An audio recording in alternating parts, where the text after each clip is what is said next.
হুজুর, আপনিও দাওয়াত দিয়েছিলেন এই কোরআনের, আর আমাদের বাংলাদেশের বর্তমান কিছু আলেমও দাওয়াত দেয় এই কোরআনের।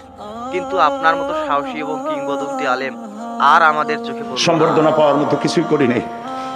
আমি শুধু এতটুকুন মনে করি যে কিয়ামতের দিন আল্লাহ তাআলা যদি বলেন তোকে মাফ করে দিলাম, এটাই সব থেকে বড় পাওনা হবে। এর থেকে বড় পাওনা কিছুই আশা করি না। কোরআনে কারীমের এই দাওয়াত আপনারা জানেন, গতকাল এখানে ফুরফুরা পীর সাহেব বলে গেছেন, আমার আব্বা এবং আমার চাচা দুজনই ছিলেন হযরত মাওলানা আবু বকর সিদ্দিক রহমতুল্লাহ আলাইহির খলিফা। আমার ময়দান ছিল খুব ফুলে ভরা, কুসুমাস্তীর্ণ।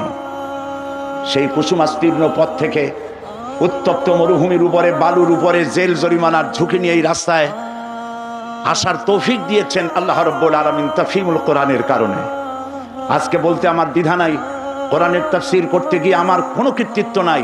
এর সমস্ত কৃতিত্ব আল্লাহ পাকের এবং তারপরে তাফহিমুল কোরআনের। তাফহিমুল কোরআন আমি বুঝেছি, আমার চিন্তার দিগন্তকে উন্মোচিত করেছে তাফহিমুল কোরআন, আমাকে উত্তপ্ত ময়দানে নিয়ে এসেছে তাফহিমুল কোরআন। আমি যেটা মোমেন, তো সেই ব্যক্তি নিজে যা বোঝে, নিজের জন্য যা ভালো মনে করে, অন্যের জন্যও তা ভালো মনে করে। আমি আজকের এই অনুষ্ঠানে সকলকে তাফহিমুল কোরআন আগাগোড়া পড়ার জন্য, বোঝার জন্য এবং কোরআন প্রতিষ্ঠার আন্দোলনে শরীক হওয়ার দাওয়াত জানিয়ে